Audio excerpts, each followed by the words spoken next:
ఏ hi guys, cycling ride చేసుకుంటూ వస్తున్నా. దగ్గర దగ్గర 53 కిలోమీటర్లు అయింది. ఏదో చిన్న శాండ్విచ్ ఏదో తిన్నా పొద్దున. ఇంకా ఫుల్ ఆకలి అవుతుంది, 5 అవుతుంది. ఇంటి క్యాంప్ వేసుకొని వండుకుందాం అనుకుంటే అంత ఓపిక లేకుండే.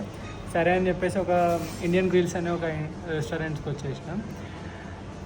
వచ్చిన తర్వాత ఇక్కడ చికెన్ రైస్ ఆర్డర్ పెట్టినాం. ఇది చికెన్ కర్రీ అండ్ ఇవి రైస్ ఆర్డర్ పెట్టినాం.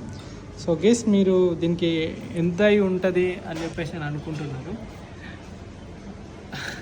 నేను చెప్తా వినండి. 1730 రూపాయలు దీనికి. సో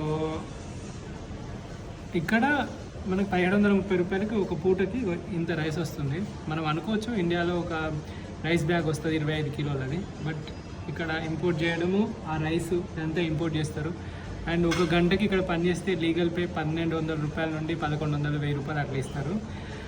అట్లా పని చేస్తే అంత వాళ్ళకి ఇవ్వాలి. అండ్ దీని మీద అన్నీ కలిపి ఒక కస్టమర్ మీద మాత్రమే వేస్తారు. అండ్ దీంట్లోకి వాళ్ళు ట్యాక్స్ కూడా కట్టాలి, ఇవన్నీ కలిపి. అందుకని చెప్పేసి దీనికి ఇంత రేట్ ఉంటుంది, 1730 రూపాయలు. జస్ట్ వండుకోవడానికి ఆకలి అయ్యి ఒక పూట తింటే ఇది బిల్లు.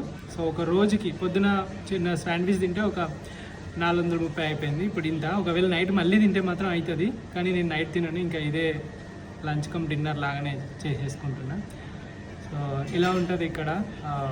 బట్ మనం ఎవరైతే టూరిస్టులు ఎవరైతే ఉంటారో బాగా డబ్బులు ఉంటేనే వస్తారు. సో కాబట్టి వాళ్ళు ఖర్చు పెడతారు. బట్ ఇక్కడే కష్టపడి ఇక్కడే సంపాదించి ఇక్కడే తినడానికి ప్రాబ్లం అనిపించదు.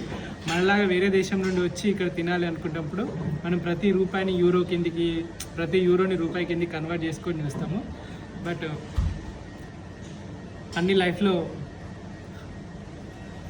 మింగుతున్నావు కదరా బాధను అని అనుకోకండి. తర్వాత ఇవన్నీ ఉంటాయి. చాలా